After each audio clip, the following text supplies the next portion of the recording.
Okay, so dear Dharma practitioners, be comfortable yourself and relax your body. Keep your back straight, neck head straight in one line, and your right palm on your left. So gently close your eyes and bring your attention to this bell sound. And while you're focusing to the sound, mentally relax your body, relax your mind, and relax your breathing with your thoughts. So do nothing extra. Just follow the sound, please.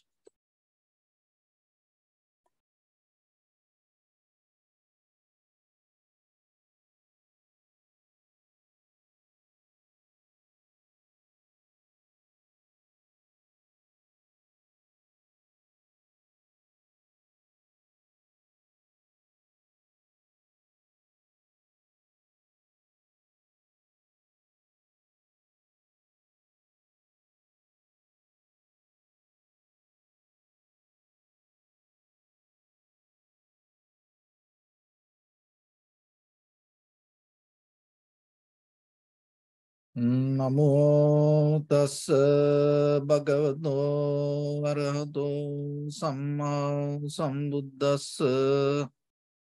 Namo tassa bhagavato arahato samma sambuddhassa. Namo tassa bhagavato arahato samma sambuddhassa. Homage to the Blessed One, the Exalted One, the fully enlightened One.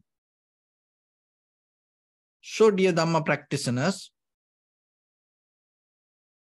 before we start our practice session, as usual, we'll take few minutes for ourselves to be very clear with this practice. So, especially when it comes to meditation, it is more giving deeper understanding about your mind. So, why we have to understand the mind? And what we have to understand as mind? Because it is not the thoughts. Thoughts are byproduct of the mind. Behind the thoughts, there is an intention. But most of time, we just struggle with the thoughts. And thoughts are the one who dealing and bringing this everything around us and struggle. But behind that, intention, invisible, and sometimes we don't see it. It's like the storm. So the storm can't destroy the sky. But when the storm comes, people try to deal with that. But it is not the sky. So your intention, your awareness is like the sky. But your thoughts is kind of like the storm. But it is very matter because it brings the result to us. So practicing meditation means rather than tangling with the thoughts, struggling with the thoughts, you start to go beyond that and see from where these thoughts come. Because that is the very important part. If you don't see the intention, and by the time you are in trouble. Because end of the day, it all governed by, it all designed by the intention. So if you look around your house, look around this computer, cell phone, lights, this everything created by people. To create that, they need thoughts. But that thoughts produced by the intention. And out of one intention, maybe there are many thoughts. And your garden, look how we maintain that. That our intention is there. And the city. So your house to your bedroom, to your house, to your garden, to Central Park in the middle of New York. See that. When you see that, it is not natural. That everything brought from somewhere. and put there. And when it comes to this California, so the most of the plant and people brought from somewhere and put here. So like that, this human influence is so strong than we think. The human intention is strong than we think. And the world changed by the human intention. And then not only that, and then see that now people are looking in these other planets. So maybe by the time within another 100 years, 200 years, 1,000 years, maybe they start to go somewhere and start to develop some kind of accommodation. So then see, that also go there and human intention. So then by the time after million years, maybe there is another place that people can live comfortably, but it didn't happen naturally. So the human intention influenced there. And most of time before the Buddha, people used to think the karma is this everything whole. The karma is the major key. Karma is doing this all.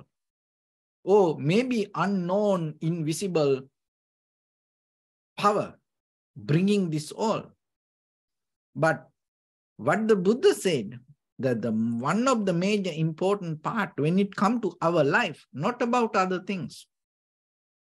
When it comes to our life, you have to understand it is your intention bringing this all, especially when you die, when you come back again, you're going to come back according to your intention. So then the intention, in this very moment, intention is the most powerful intention. That is the key point. And are you aware about it? Are you know that? So then you have power to change that. If you don't change it, then the process will happen. Then maybe you can name it as a karma. You can put a label on it as a karma, but you have the opportunity to change it. So intention influenced by the perception. So then are you aware about it? Because if you are aware about it, you are not going to go with the perception. Then you back up from reacting to that things. So that is a very major important key point when it comes to your life. Otherwise, as a current, that maybe your previous actions or the result will take you towards that, or maybe in the present moment, this perception start to catch you and take you towards something. So even this present moment, this most of the perception also created by the people with the intention. That's what you have to understand. So if you keep watching the news, watching TVs, movies, and even go into this all the YouTube. 20 years, 30 years backward, it was not there like that. Go into your cell phone and look this all the apps. And go into Facebook. You know, this in the like 20 years back, it was not there like that. But now it became part of your life. So that means that human influence overtakes slowly, little by little, our life. So you have to be aware. You can change it.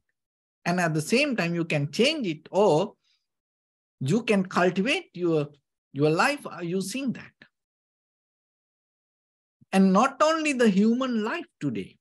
So then you have to, one thing is, you have to remember, maybe if you not use your intention, if you don't use your awareness, someone else going to overtake someone else intention, or the someone else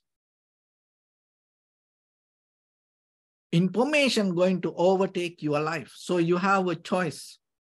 You can go with your intention, or you have to surrender to someone else's intention. Don't think it's natural. It is not natural. This most of things artificial. Even our food now, most of it's created. People in laboratories is manipulated, pollination, and now you can bring many fruits. It's look like organic, but people are created and it's manipulated the pattern. And all this, most of the vegetables, fruits, it look like organic, but if you go into the history of that, it's not that fruit or the trees grown, it kind of like a very natural way. No, people manipulated it code and pollination, and they create something else. And maybe that's why now there are some fruit trees all the time, fruits. But some trees, there's a season for that. But now there are trees, no need the season. Anytime, you can have the fruits. So what does that mean then? And then go into the soil. This is not kind of like everywhere, not that natural soil. And maybe many 100 years back, sometimes people manipulated the system. So now it look like natural, but it's not like that. And look at the animal world.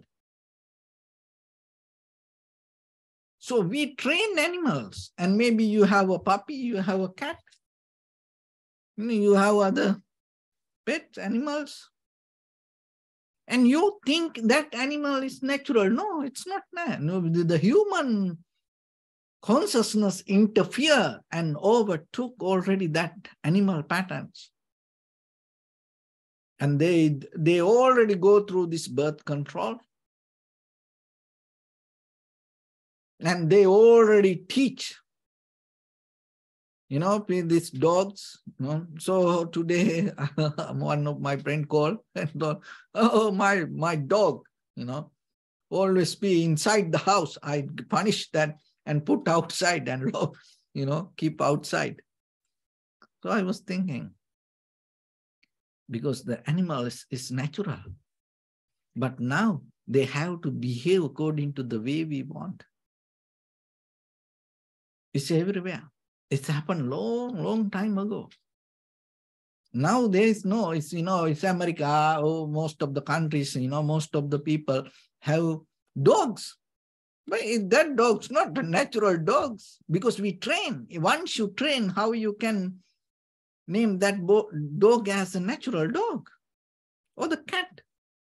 You train, okay, do this way, do that way, sleep here, sit here. So then, when that animal do that way, do you think that animal natural? Look, that's everywhere. That is why this human mind overtake invisibly. Human intention overtake invisibly this entire world. And the rain sometimes now, that they can have this artificial rain. And the ice, they make artificial ice. So then you think, oh, it's ice. It's not the ice, natural ice. Through the machines, we create that. So if we create it with the intention, and when it comes through a machine, you manipulate the nature, and then how you can say it is natural? So like that, look around your life and see what is natural. then you will see maybe you also not natural. You also not natural. We also not natural sometimes. So that is the power of this human intention. But before the Buddha, people thought this all karma, invisible, unknown monster, karma. But this meditation gives deeper understanding to go into your mind and see how you can change this. So when it comes to our day-to-day life, look around at all the games that happening around us, all the events happening around us. That everything that people built with the intention and the vision, and that the style, this everything around us. In the middle of this Los Angeles or the California, look everywhere, this everything. What you can find natural? And maybe you think, oh, this plant come from the ground and it's natural. And look the history of that plant maybe. Look the history of that soil maybe. You don't going to find the very original natural soil there, or the plant. So like that, when it comes to your one day, look deeply and see how you caught up in a system. So that system governs by someone else's intention. If you don't have the intention, maybe your intention inside someone else's intention. So the governor is governed that intention. And the country, we're living in a country, we're living in a state.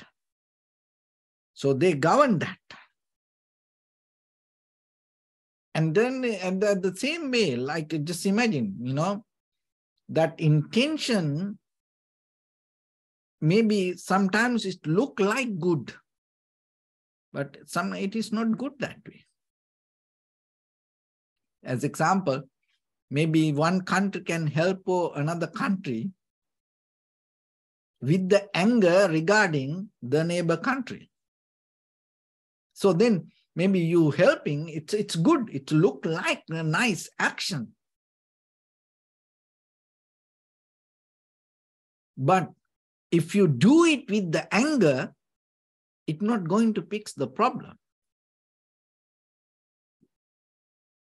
So as example, that you may see that maybe you want to do something for someone, and maybe another person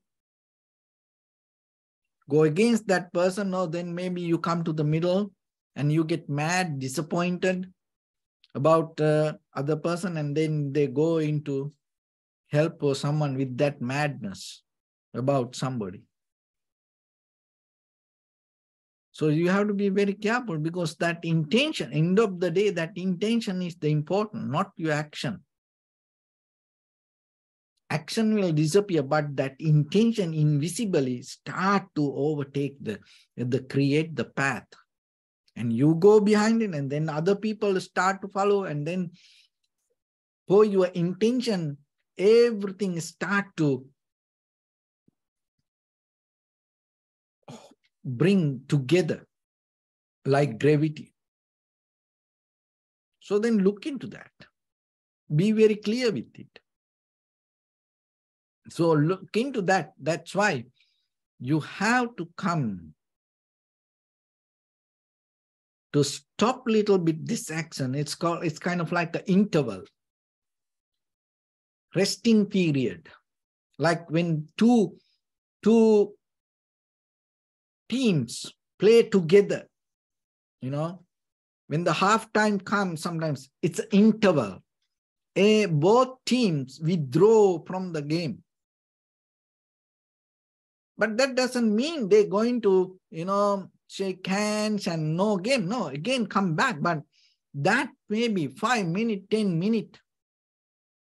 That interval period, no game, everybody, resting. And then maybe you say hi to other side of the person. Maybe just, a little bit you rest and you calm down, that you don't have that current go against. So that's what you have to develop in your interval. Because that is very important. When you put that interval with the intention to your actions, and you create a kind of like a very invisible freedom inside you. Because most of the time we are interfering with things. We have no interval for your intention. So give an interval for your intention. That is what I am trying to bring. So, because the very reason is, with the intention, you put your mind to something. And it's a very famous, like in the ancient, the samurai art, and they use the sword. So it's kind of like the sword. When you have the sword, it can kill you, it can protect you. That's the basic principle. And there is a very beautiful saying in this samurai art. Don't put your mind on the sword. If you put your mind on the enemy's sword, that sword will kill you.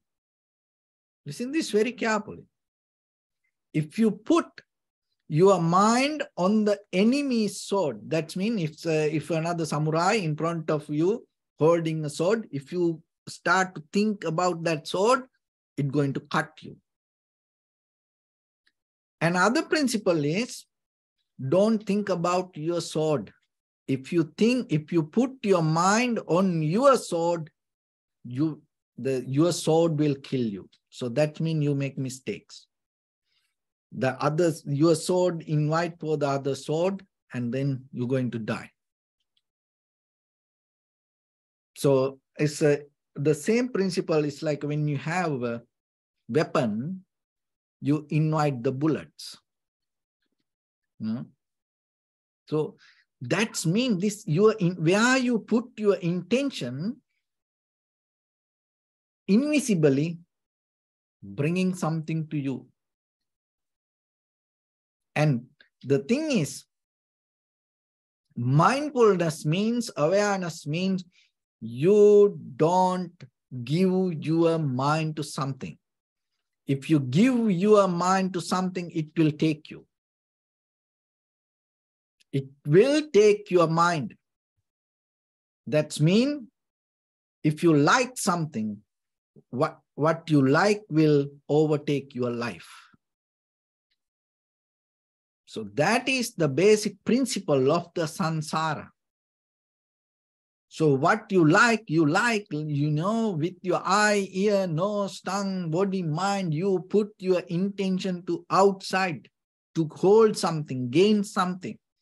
But end of the day, you can't get anything from this world. The world will take you. So that's what happens. Look into your life. Look what happened to you. Look where you are. Did you take anything to you, or you lose you and somebody else taking you? So that's how it is. So then, where you need to keep the mind? Don't put anywhere. That is what called the sati, awareness. You don't put your mind to anything. Because if you put it anywhere, then it's going to take.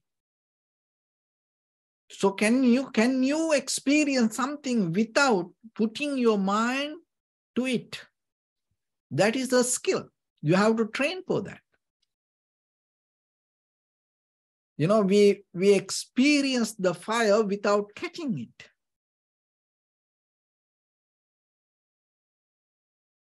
But you can't experience the fire just by reading books. That's a totally different. When you have a thirst, if somebody start to read a book about water, do you think it quench your thirst? It's not going to happen. So you have to come to experience. That means you have to come to the moment to be with it.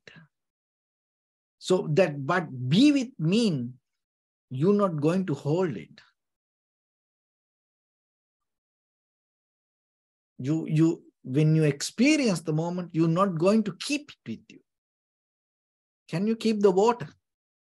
If you can keep the water, put it to your mouth and keep it, you're not going to quench the thirst. So to quench the thirst, because that is the very simple example that you can understand. To quench the thirst, you have to allow it to go through. That is the principle. When you are hungry, can you hold it? If somebody start to read about all the, the menu, it's not going to kill your hunger. And even you have the food and you keep it inside your mouth without chewing it, without, letting it go through your throat, do you think it will happen? And even if it is go to your inside the body, if it is don't digest, absorb to body, go through the system, you're not going to cure your hunger. Your body will vomit it or throw it away somehow. So that's mean this nature has a process to go through. So that's mean you're not going to put somewhere or settle down with something. And then be very careful and find the interval. And don't hold it to any kind of intention. Be aware. That is the very basic principle of mindfulness. And especially when it comes to the vipassana level. You start to see entire system, but without interfering to it, without holding or grasping it, without manipulating it. But you develop the clarity and see how this causation happens and bring this all as a result. So that once you have that wisdom, in the moment with your eye, ear, nose, tongue, body, mind, so whatever experience, you can experience it without holding. So then it's kind of like you go through that. Experience go through you, you go through experience, there's nothing to hold. So you have to be aware, otherwise we hold knowingly or unknowingly. We be clinging to experience. What that means? You hold it. It didn't digest. So that is what we call the memory. So when the experience didn't digest, it become the memory, and then it become painful. Sad, worried, disappointed.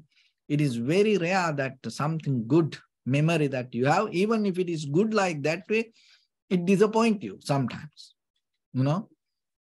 because after that happened, it disappeared, and then anymore you can't find it. And then all the comparison come to you, and you think about it, and then you lose the moment. So when you live with the memory means you didn't digest the life. And when you didn't digest, you're not going to get nourished out of it. So then you didn't get the wisdom out of your living, and then now you're struggling, and itself it's going to become suffering for you. So that is why this suffering, that when it comes to Four Noble Truth,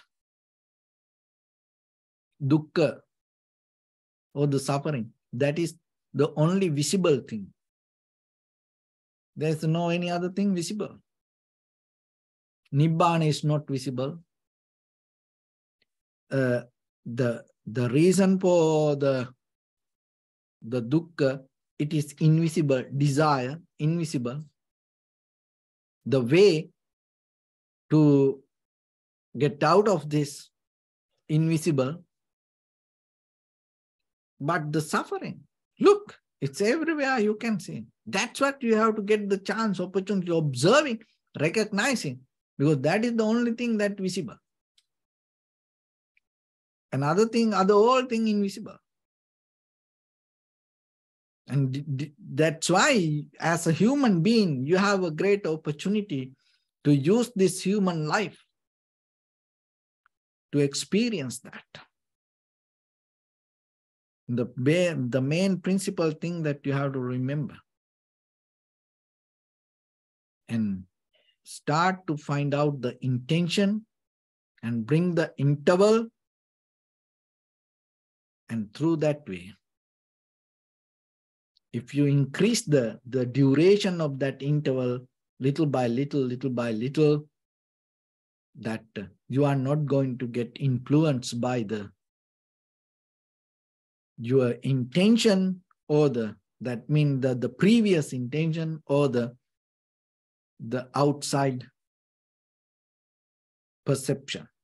So that way, in the moment, you are capable to experience very clearly. So you have that power. That's the power of human mind. That's what another way we call awareness. You are capable to experience anything without bringing the previous memory, without caught up with any current. So that pure level of moment of experience itself, the wisdom. And that is where you can see the change. And that is where you can see it's not belong to self. That's why you can see this all happen as a result of something else, or the causation, causality. And once you understand that, there's nothing to hold. So itself, your moment of experience, detach. So that's the moment you release from this all. Otherwise, the repetition happens. If the repetition happens, we again and again going to have it. So with this practice, you gain the opportunity not to have that influence, or not to develop that habitual pattern, but to have that interval. So with that, let's get into practice a little bit now. So your right palm on your left and neck head straight in one line. And be comfortable with your posture. So bring attention to your body and scan head to toes yourself and say Swapatteva, or may I be well and happy 3 times.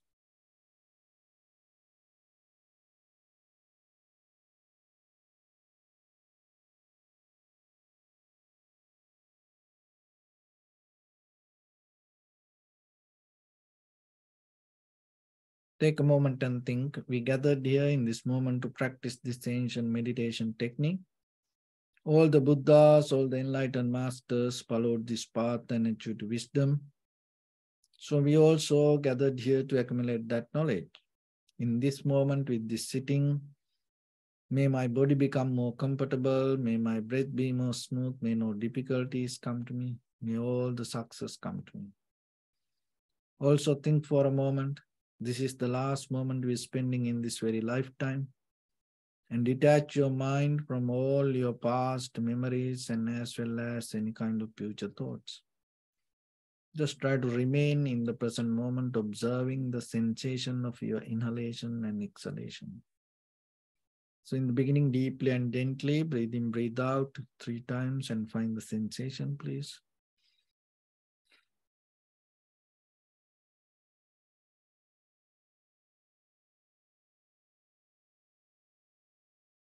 And allow your inhalation, exhalations happen itself.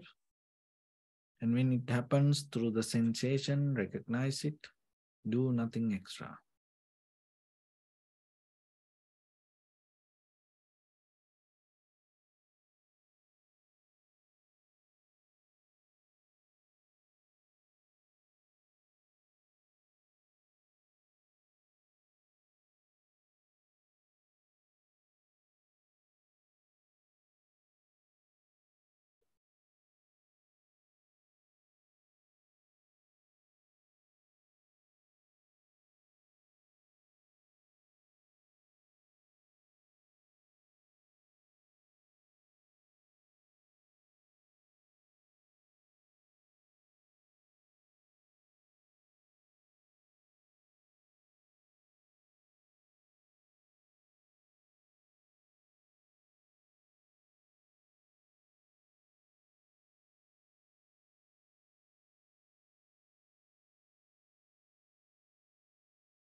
Bring your attention to your body, please.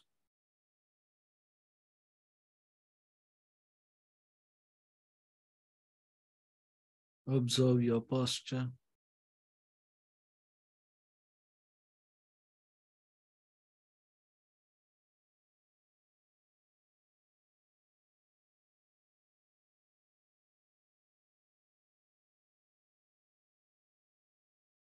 We cultivate loving kindness and compassion in our heart and radiate it as a light through entire your compound, village, city, state, country, world,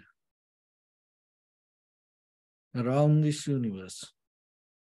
Also as far as you can through galaxies, other planets, stars. Reminding yourself like this. With clear intention, mentally repeat after me. May all living beings in this universe be well and happy.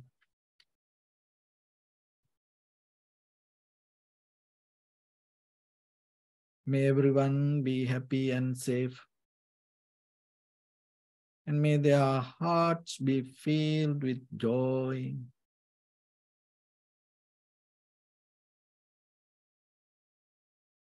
May all living beings live in security and in peace. Beings who are frail or strong, tall or short, big or small, visible or not visible, near or far away.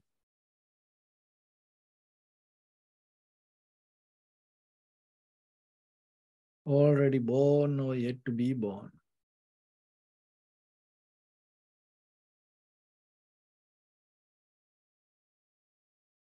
May all of them dwell in perfect tranquility.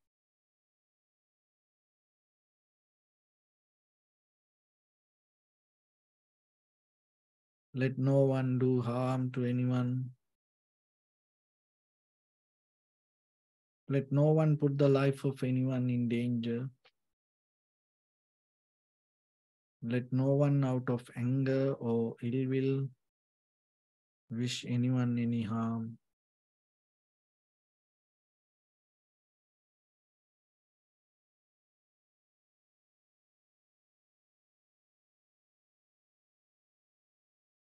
Expand the loving kindness and compassion beginning from your heart forward. Visualize yourself and send it as a light.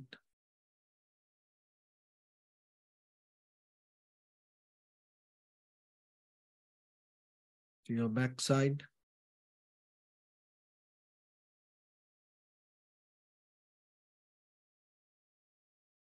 To your left side.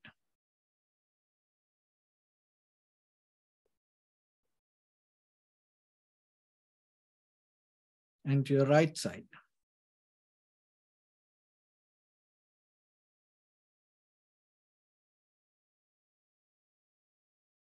Downward.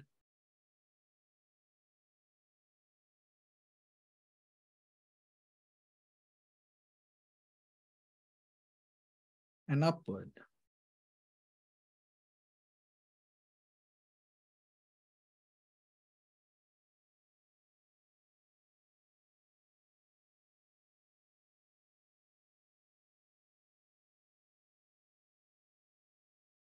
To all 6 directions at once.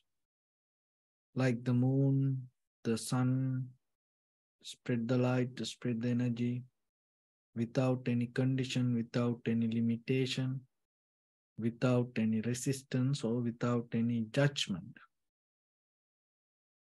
Let your heart to shine with the loving kindness and compassion from the bottom of it with the maximum effort to the highest, wishing yourself, may all living beings in this universe be well and happy.